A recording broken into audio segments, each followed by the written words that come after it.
Well, I was standing just about here, looking towards the road yonder when I seen it, right through that thin spot in that timber, you see. And I called my wife and I said, step out here and tell me what this is. And she says, well, what in the world? It was Stobo Wiggins while we're turning a jam jar to Bessie Hootenpaw's place. About a mile out of town on the West Plains Road, he disappeared without a trace.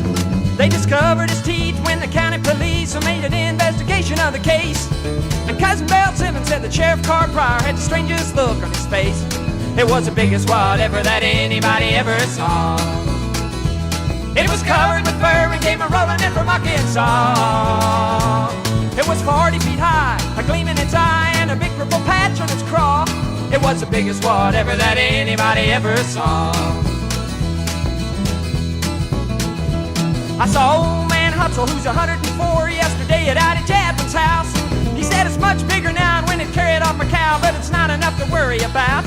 He said back before the war there was a whole lot more, but they never came this far south. He said I don't mind seeing one from time to time, but I hope it ain't its regular route. It was the biggest whatever that anybody ever saw. It was covered with fur and came a-rolling in from Arkansas. It was 40 feet high, a gleam in its eye, and a big purple patch on its craw. It was the biggest whatever that anybody ever saw.